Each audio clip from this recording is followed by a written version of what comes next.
Her mother didn't cry at the wedding. She just smiled, the kind of smile that meant the problem had been handled. Clara wasn't the daughter they introduced at dinner parties. She was the one they explained away. Too quiet, too sick, too much. So when the arrangement was made, no one asked what she wanted. Vanessa got the Harrisons. Clara got Marcus, a man nobody knew from a town nobody cared about. They thought they were discarding her. They had no idea they were handing her everything. The Whitfield house was always clean, not comfortable clean. Every surface reflected light the way a showroom does, arranged for impression rather than living. Diane Whitfield believed that a home said everything about a family before anyone opened their mouth, and she was not wrong. People who visited left with a particular image in their minds: successful, tasteful, put together. What they didn't see was what happened behind closed doors, where the same woman who smiled over dinner could reduce her eldest daughter to silence with a single look. Clara had grown up learning to make herself small in that house. Not by choice, not at first, but because smallness was the only shape the house seemed to have room for her. She had been sick for stretches of her adolescence, nothing catastrophic, but enough to leave marks, a pallor that never fully lifted a frame that stayed thin in a way that read as fragile rather than graceful. A habit of stillness that her mother called withdrawn, and her doctors called cautious. Diane did not deal well with things she couldn't control, and Clara's body with its quiet failures was something Diane had never forgiven. Vanessa was different. Vanessa had always been different. She was the daughter Diane could hold up bright, polished, the kind of beautiful that photographed well and attracted the right kind of attention. She laughed easily and moved through rooms like she expected them to part for her. Clara didn't resent her for it. Vanessa hadn't chosen to be born into a different light. But Clara understood from an early age that the two of them occupied different categories in their mother's mind, and no amount of effort on her part was going to change the architecture of that. The conversation that changed everything happened on a Tuesday afternoon in the front sitting room, the one with the pale blue chairs that no one ever actually sat in comfortably. Diane had asked Clara to come downstairs, in a tone that left no real room for refusal. She was already seated when Clara arrived back, straight hands folded, wearing the expression she reserved for announcements she had already decided on. She did not offer Clara a seat. She simply began. Diane told her that she had made arrangements. The Harrison family owed money, the kind that didn't need to announce itself, had expressed interest in a formal connection between their son Derek and one of her daughters. It was a significant opportunity, she said, the kind of thing that didn't come twice. Then she told Clara that Vanessa would be the one to marry Derek Harrison. She said it without hesitation, without softening the way you state a fact about weather. Clara asked what that meant for her. She already knew somewhere in the part of her that had always known, but she asked anyway. Diane told her there was another arrangement. A man named Marcus Cole, who lived several hours away in a small town called Ardmore. He was quiet, she said. Stable. He wouldn't ask for much. She made it sound like a compliment, but the shape of what she was saying was perfectly clear. Marcus Cole was a manageable option for a daughter who was not quite manageable herself.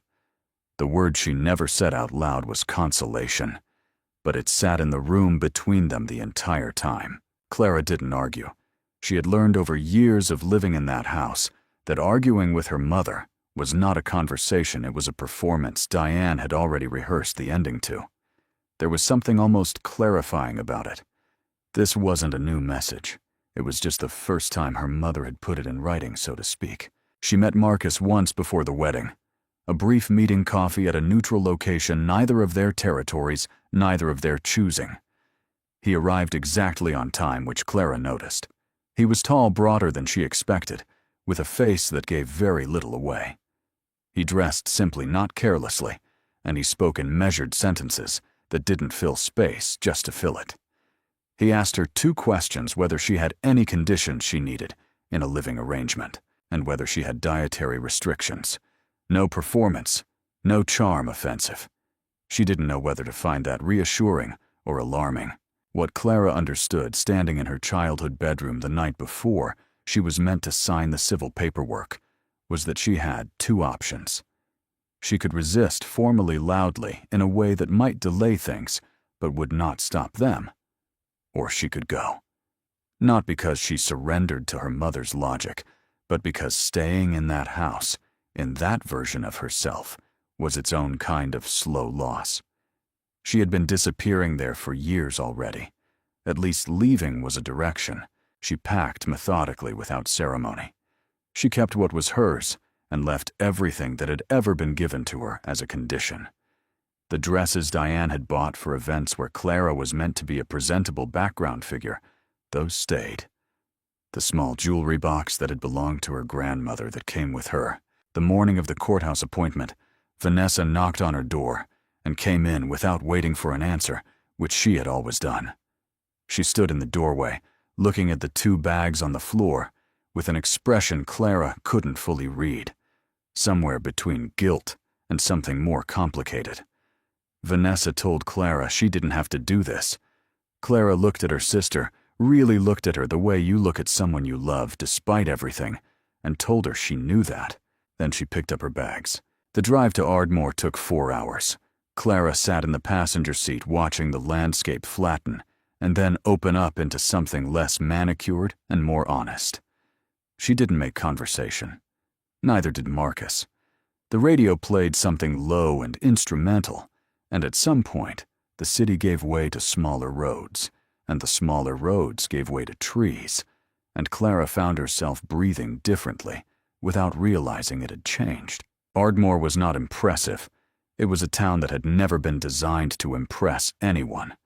The main street had a hardware store, a diner, a pharmacy, and a church with a sign out front that changed its message weekly. The houses were lived in, marked by weather and use, and the particular kind of quiet that comes from people who aren't performing anything.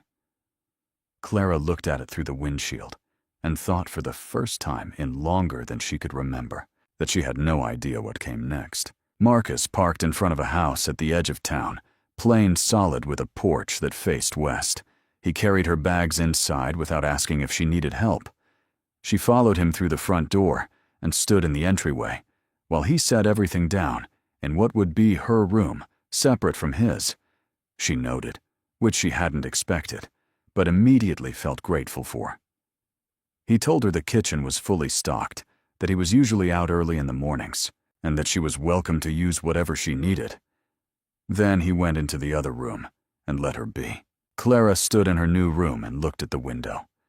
Outside, the light was late afternoon gold, the kind that didn't care about what had just happened or what was coming. What she felt was something closer to the absence of performance, like a sound she had been straining to hear had finally gone quiet, and in the silence she wasn't sure yet what to make of it.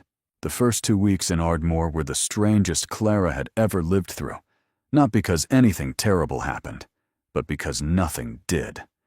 She had braced for difficulty the way you brace for weather you've been warned about, and instead she got ordinary mornings, ordinary light through ordinary windows, and a man who moved through his own house like he had nothing to prove to anyone in it.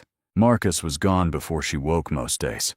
She would come into the kitchen to find coffee already made, the kind of small consideration that asked nothing in return, and therefore unnerved her slightly, because she had grown up in a house where every small consideration came attached to an expectation. She would sit at the kitchen table with her laptop and her work, and find to her mild surprise that she could concentrate here in a way she hadn't been able to in years. The house was still without being oppressive.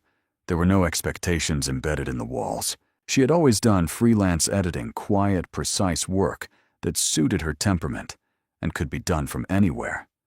She used the same platform she had always used, took contracts as they came in invoiced under the same business name she had operated under for years. What she noticed gradually was that the volume had picked up since arriving in Ardmore. Clients were more consistent. The rates were better than average. She told herself she was simply having a good run and didn't examine it further. She and Marcus settled into a rhythm without discussing it. He came home in the early evenings, made dinner, without asking if she wanted any, and left a portion for her on the counter when he ate first. They ate together some nights, not often, and the conversations they had were brief and factual, what she needed from the store, whether the heating in her room was adequate, whether she had found the pharmacy on Main Street. It was not warmth exactly, but it was consistent. And consistency, Clara was beginning to understand, was its own form of respect. What unsettled her was not his distance. It was the moments when the distance lifted slightly, and she caught something underneath it that didn't match the version of him her mother had sold her. Diane had described Marcus Cole as someone unremarkable, a man who had settled for a small life because a small life was all he could manage. But the man Clara was living alongside didn't read as someone who had settled for anything. He was deliberate. Every decision he made, from the way he organized his kitchen to the way he ended a phone call, carried the weight of someone who had thought carefully about what he wanted and arranged his life accordingly. That wasn't the signature of a man without options. That was the signature of a man who had chosen. She started noticing other things.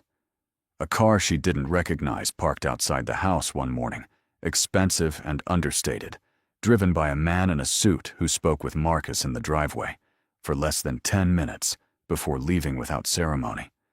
A phone call she overheard fragments of through the wall one evening, Marcus's voice measured and authoritative in a way that didn't sound like a man discussing ordinary business.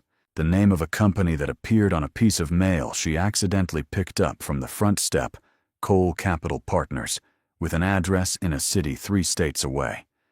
She didn't ask. She stored the pieces the way she had always stored information that didn't yet have a category carefully, without forcing an interpretation. The shift happened on a Thursday afternoon, 5 weeks into her time in Ardmore. She had driven to a town 40 minutes away to return a package, and on her way back, she stopped at a roadside diner. She ordered and sat, and was halfway through reading something on her phone when the 2 men in the booth behind her began talking about someone. She wasn't trying to listen, but the name reached her before she could stop it. One of the men said that Marcus Cole had turned down a seat on the board of a financial group based in New York, turned it down, not failed to be considered, because he didn't want to relocate. The other mentioned a merger Cole Capital had handled the previous year, a deal worth several $100 million that had restructured an entire sector.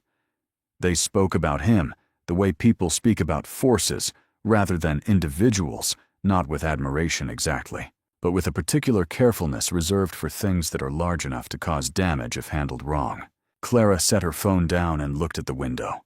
Outside, the road ran straight toward the horizon. No curves, no hedging, just direction. She thought about her mother sitting in that pale blue chair, explaining that Marcus Cole was a manageable option. She thought about the word stable, which Diane had offered like a consolation prize. She thought about the way you could be completely wrong about something and never know it because no one around you had bothered to look. She drove back to Ardmore in a quiet that was different from her usual quiet. This one had weight. She made dinner herself. For the first time that evening, something simple pasta, with whatever was in the refrigerator, and set 2 plates on the table. When Marcus came in and saw it, he looked at the table for a moment, and then sat down without comment.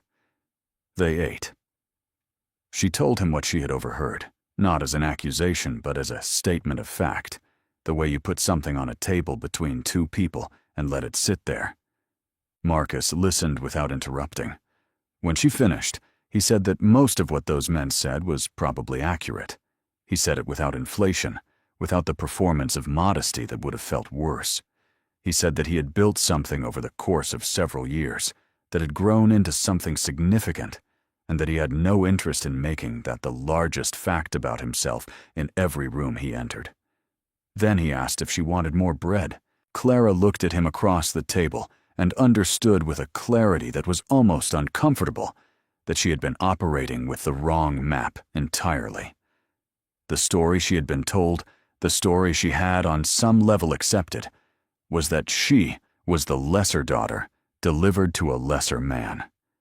But sitting here in this kitchen, in this house, that existed outside of every performance she had ever been asked to give, that story didn't hold.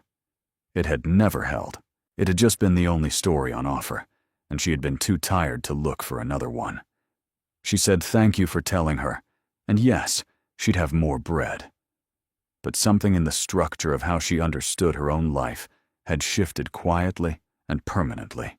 3 weeks after that evening, her mother called. Diane's voice on the phone was the same as it had always been, controlled, surface-smooth, projecting warmth that was really just the absence of coldness when coldness wasn't useful. She asked how Clara was settling in, which was not a question she actually wanted answered. Then she moved directly to the point beneath the point.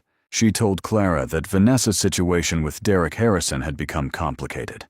The Harrisons had not been what they appeared. There were financial difficulties that didn't resolve quickly, and Vanessa was in a difficult position.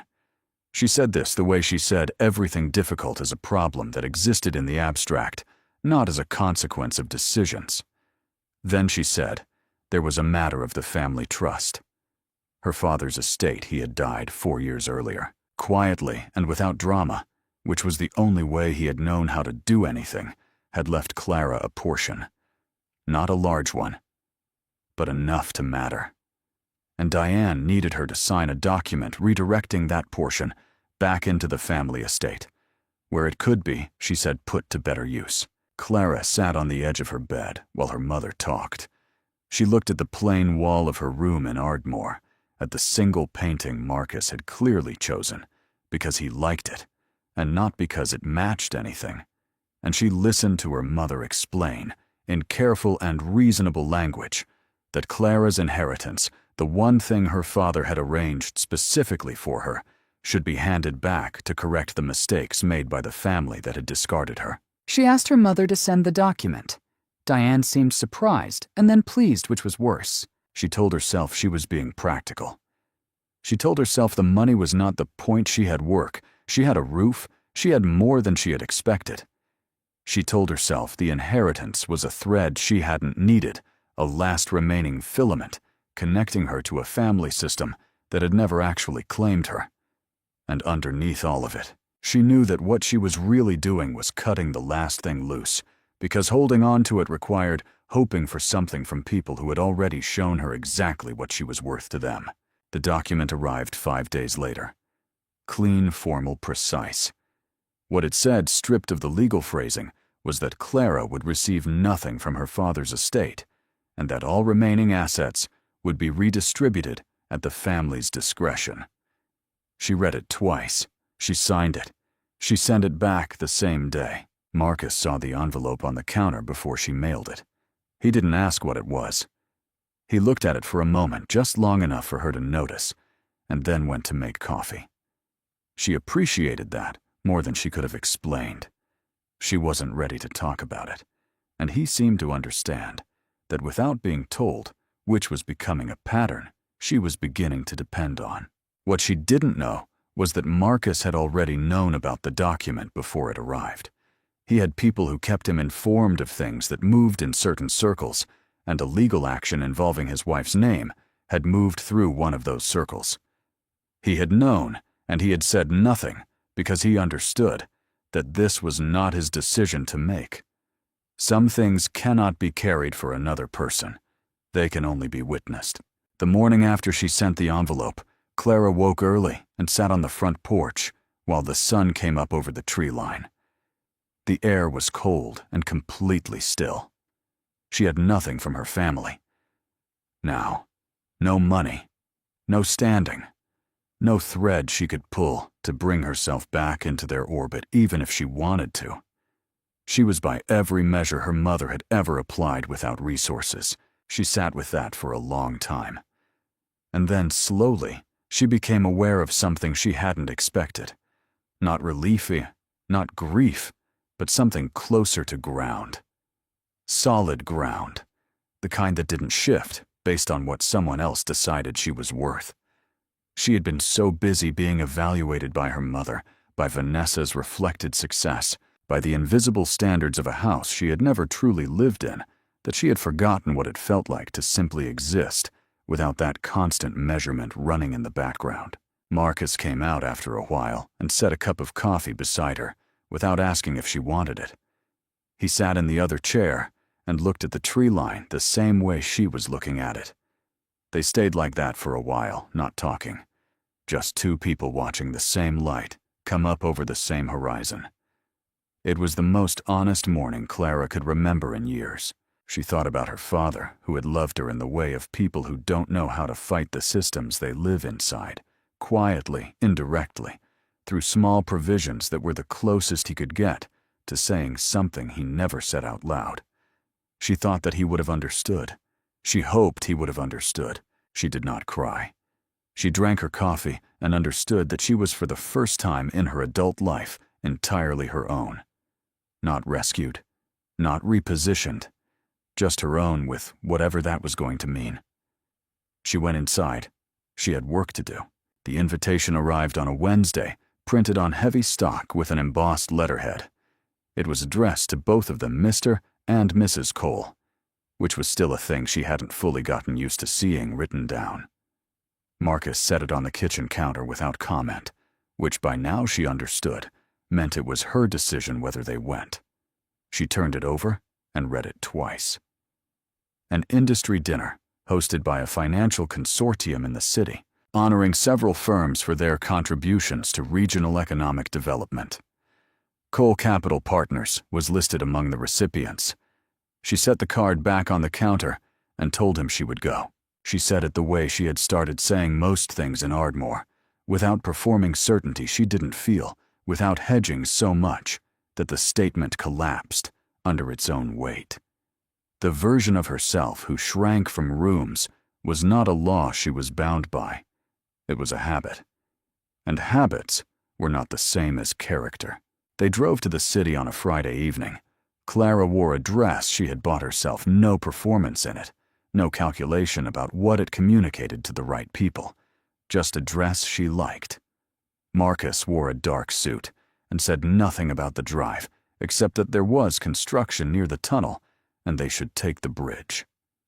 She looked out the window while the skyline came into view and thought about the last time she had been in a city, which was the day she left her family's house with 2 bags and didn't look back. The event was held in a building downtown with ceilings high enough to make every conversation feel like it was happening at a slight distance from itself. There were perhaps 200 people in the room, the kind of crowd that moved with practiced ease through spaces like this, that spoke in the shorthand of people who had been in the same rooms for years. Clara took a glass from a passing tray and stood beside Marcus and watched the room calibrate. She noticed how people moved when they became aware of him. Not dramatically, just a subtle reorientation the way a room shifts when something important has entered it. Several people approached him over the course of the first hour. She watched him handle each one, the way she had watched him handle everything directly, without warmth he didn't mean, without coldness he didn't earn. He introduced her each time as his wife, simply and without qualification. There were 100 ways to introduce a person that contained small diminishments, and he used none of them. A man named Stewart, who ran a development firm out of the Northeast, shook her hand and asked what she did. She told him she was an editor. Stewart said that was interesting in the tone of someone who meant the opposite. Marcus, without looking up from his drink, said that she was one of the best in her field, and that 2 of the reports his firm had submitted to the consortium that year had gone through her before they went out, routed through his firm's external review process, which she would have known only by its vendor name, not by Cole Capital's. Stewart adjusted his expression. Clara looked at Marcus. He was already looking elsewhere. She hadn't made the connection. The external review contracts had come through a vendor account, professionally managed the client name, listed as a holding entity she hadn't thought to trace. Standing in that room, she began to work it back, the contracts that had arrived with unusual regularity, the clients that were always professional and prompt the rate that was notably better than average. She had told herself she was simply having a good run. She had not looked at why. She stepped away from a conversation in the second hour and found a quieter section of the room near the windows. Below, the city moved without caring what was happening on this floor. She stood there and thought about the document she had signed her inheritance, her father's last provision for her, the thing she had handed back because she had decided she didn't need it. She thought about what Marcus had done instead, not with her knowledge, not in a way that would have required her to accept it as charity, but quietly through channels he controlled in a way that preserved her sense of having earned what she had. She didn't know whether to be grateful or unsettled, and she stayed there with both feelings until they settled into something she could hold. He found her by the window about 10 minutes later and stood beside her, looking out at the city, the same way he had looked at the tree line that morning on the porch, like someone who had made his peace with the scale of things and didn't need to announce it. She told him she had traced the contracts back. He didn't pretend not to know what she meant. He said he had wanted to make sure she had something that was fully hers, with no strings attached to anyone else's version of her life, and that routing it through a neutral vendor was the only way to do that, without making it a transaction between them. Clara looked at the window rather than at him. She said that she had signed away her inheritance without telling him. He said he knew. She asked why he hadn't said anything. He told her it wasn't his decision to make, that what she did with her own life was not something he intended to manage regardless of what he knew. She turned and looked at him then, and what she saw was not the profile of a powerful man in an expensive room. It was the person who had made coffee before she woke up every morning, without being asked, who had let her eat dinner in silence on the nights she needed it, who had seen an envelope on the counter and simply gone to make coffee and said nothing. She told him she didn't know what to do with someone who just let her be. He said that was a strange thing to not know, which was probably the most useful thing anyone had said to her in years. The award portion of the evening came later, formal, brief, the kind of recognition that was really just an excuse for the room to acknowledge what it already knew. When Marcus's name was called, and the room responded, the way rooms respond to someone they have watched build something real over a long period of time. Clara stood beside him and felt something she hadn't expected, not pride in the borrowed sense, not the reflected glow of proximity to status, but something quieter and more specific.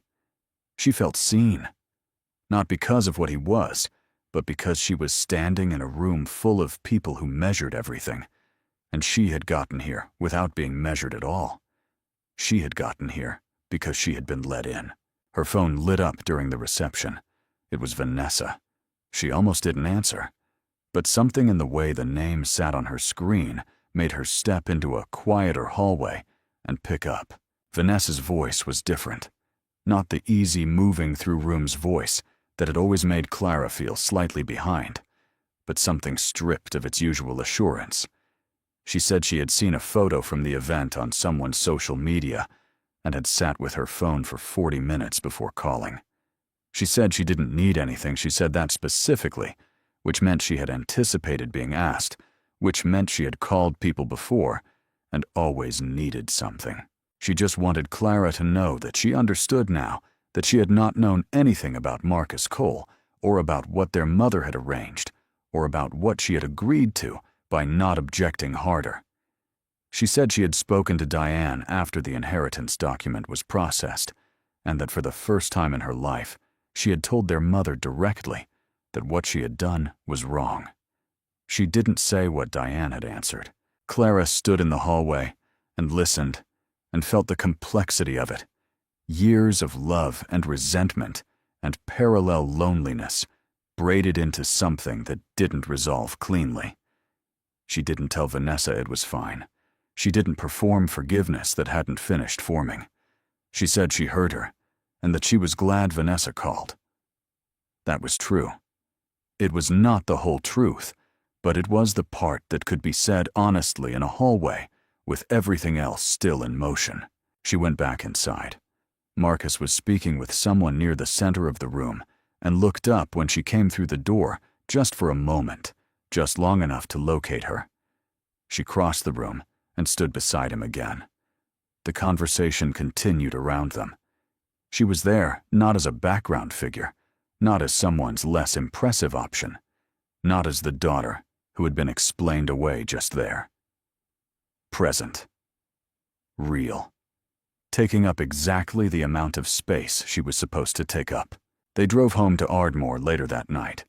The city fell away behind them, the way it always did when you drove far enough, gradually, and then completely.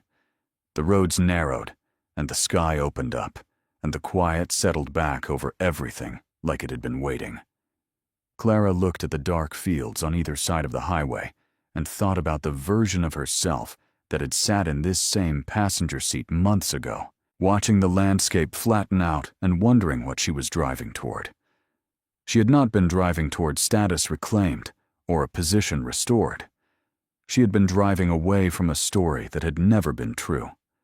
And what she had found in a plain house at the edge of an unimpressive town was not the grand correction her mother's world would have recognized.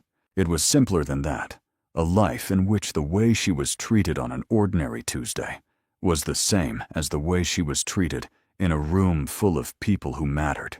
Marcus pulled into the driveway and cut the engine. She sat with the quiet for a moment before reaching for the door. She had signed away her inheritance. She had lost her family's version of her. She had walked into a town she didn't choose beside a man she had been handed like a consolation. And somewhere in all of that, without ceremony, without anyone arranging it or approving it, she had become someone she could actually recognize. She got out of the car. The air was cold and still. She walked up the porch steps and went inside,